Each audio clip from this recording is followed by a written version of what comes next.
Hey guys, and welcome back to another YouTube video. In this video I'll be going through the Brisbane Lions midfield and doing a more in-depth analysis of why they're gonna and who's gonna be sort of in that structure, and why I think you could see a couple of surprises as a couple of people move out and in of their midfield structure, as I guess we see the introduction of the Ashcroft Dunkley and how that impacts the side.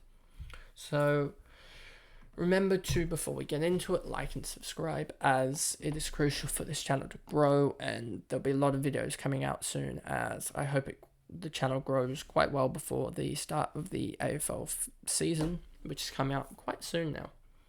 So now let's get onto here. I've done it again with the players over here. So if I actually quickly move my face cam over to this side here, you'll see the players a little bit better. So Lachie Neale is the first guy we need to talk about. I think his role doesn't really change. So at 947k, maybe he drops a couple of points in average, so he isn't the guy that you want to bring in initially to go boom and really have. You really want those guys that you're going to pick initially to go up in value, and Lachie Neale's the type of guy that you want to bring in the latter half of the season to, I guess, pick up just be consistent around that 90 to 100 region.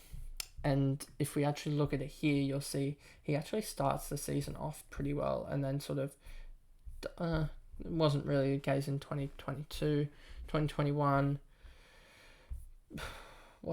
He actually played better in the back half of the season. So someone came out saying that he starts the season off better than he ends, and that's not necessarily the case looking at all these scores. Like, he scored a 162 here, like that is not the case with him. So yeah, no, I can put that to bed, that he starts off the season well and sort of tapers off at the end. So he's the type of guy I want to bring in at the end.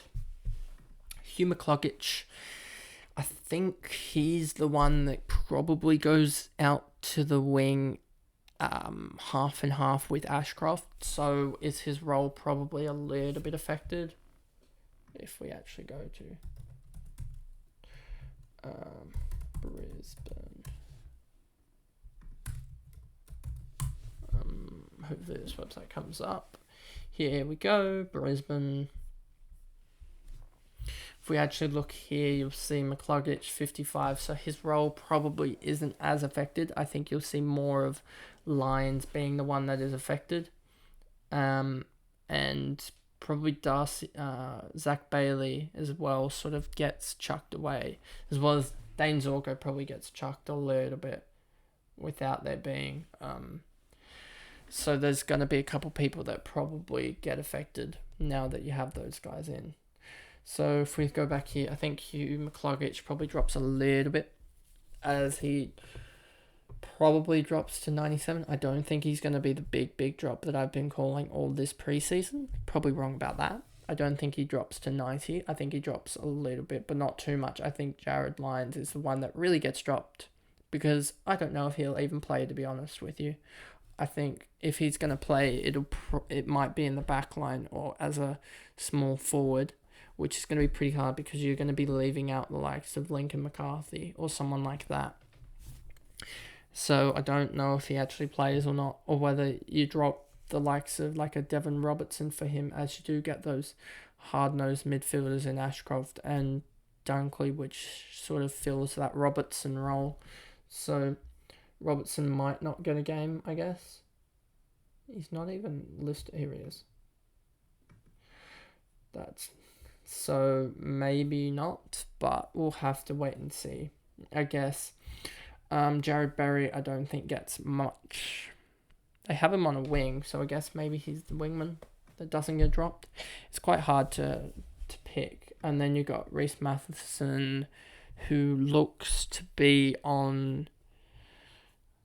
I don't know if he actually plays, to be honest with you. I think he will play, just because he, if we look here, when did he play? Reece Matheson, he played here when no one was really out. So I think he's just coming back from an injury, and I think that's the reason why Reece Matheson will be playing. But I think he'll just be a bench option. If we look down here, no, so he's not there. Zach Bailey will be playing up forward. I think he'll just play half forward role now and won't play anything else. Jackson Pryor, where do they have him? They don't have him playing either. There's a lot of players that won't. I guess now thinking about it, I think a lot of the players that won't play will be a lot of these youngsters, such as, I don't think Harry Sharp gets a game. Daryl McDowell White. Wow, that's a name. He won't get a game. Jasper Fletcher probably won't get a game this year. Turnstile won't get a game.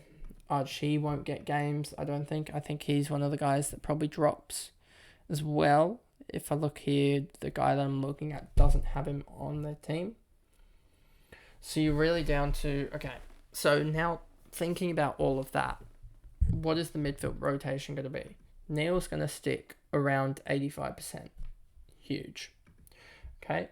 McCluggage is going to stick to roughly probably 45. So we have 10%, right? Lions probably drops 30 or 40%, so we have 50% to give. And then you got Jared Berry. Where is he? He had only 15, and that was when the likes of no one was really out. It was just, I guess, Hugh McCluggage dropped a little bit. And then here when Jared Lyons wasn't playing. So I don't think he gets midfield, the CBAs. So that's 15%, give or take. So he might have like 5% or so, but give or take 15%. So we're already up to 60%, and we probably got to find another. So that's probably where Reece Matheson doesn't come in, I guess, but he didn't get too many attendances. So it's going to be hard, and I think you're going to see sort of a split of 85% Neil, obviously McInerney's numbers, then you're going to have Darcy Fort collect the other ones, really. Then you're going to have Lions is probably not going to do much, so that's probably 15, 20% for Lions. So that gets you up to 110%. Hugh McCluggage around 40%, I reckon 45%, so that gets you up to 160, say. And then you can have, say, 30% from the other guys. So then you have 110%. So that's... And Dunkley's probably going to take up 75% of that. So you have 35% for Will Ashcroft. I think that's pretty reasonable. Maybe Will Ashcroft averages like 40-45% because these numbers are so skewed. These percentages are so skewed that... I don't know. But I think that's roughly the amount that we're going to get. So I think that's sort of... And then how is that going to play out for the actual numbers? As I said, Neil stays the same. McCluggage drops a little bit. Lyons drops dramatically down to 80 or so, 75 if he even plays. Berry sticks around the same. Matheson probably doesn't get a game or gets or doesn't live up to that 80. And then Zach Bailey stays roughly the same, and these other guys aren't that affected. So that's, I guess, that. And if I switch back to the main screen now, that's my Brisbane Lions sort of a discussion almost it came into, as it was sort of a free-flowing video. And that's how I think they'll line up, I guess, in the end